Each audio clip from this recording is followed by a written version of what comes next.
Albert, what was it about what Ole Miss was doing in the front that allowed them to accrue so many rushing yards? Honestly, I would just say, as Coach Fisher said earlier, just gap fitting, because there were times when they couldn't run the ball at all, when everyone would fit their gaps. And then there were times when either a D lineman wasn't in their gap, linebacker or safety didn't fit properly. That led to them getting the extra yards. And then also us not wrapping up on first contact, and them getting yards after contact also allowed for them to get so many accumulated rushing yards.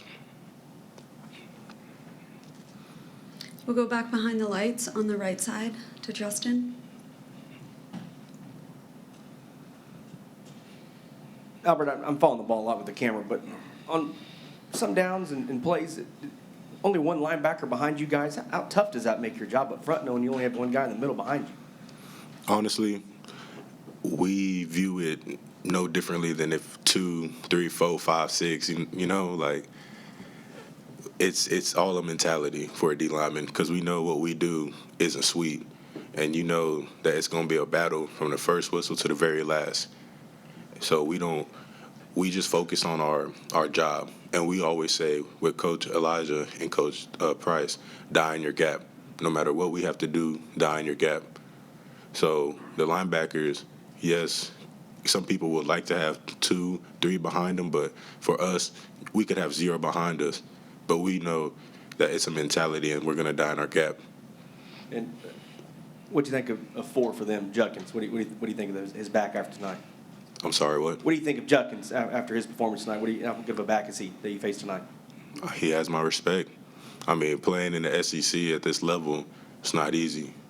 So that's already a respect right there. And then seeing how he plays, he has my respect. Nothing more, nothing less.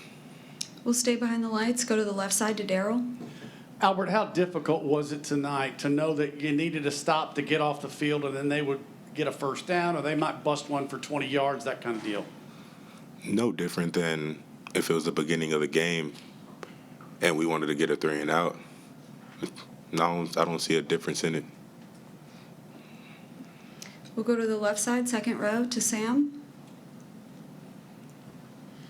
Albert, I know you guys have been fighting. It hasn't turned out the way you guys wanted. How do you guys stick together despite, the results not coming? As Coach Fisher always tells us, love is the reason for the fight.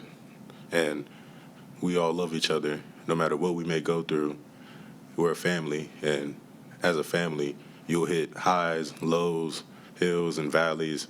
But in the end, when you stand side by side and you know that the reason you're doing what you do is for your why, and you know your brother's why as well, it strengthens our bond.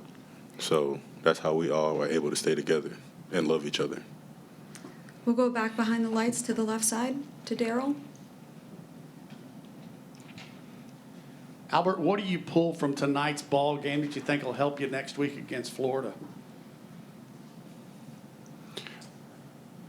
I say our effort. I really believe our effort is there, and it's been shown countless times throughout these games that our effort is there, but we just need to push it over the edge without holding anything back.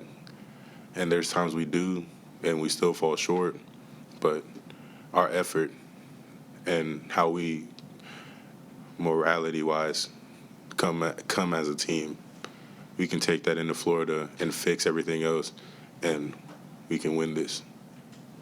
Anything else? All right, thank you, Albert. Appreciate y'all.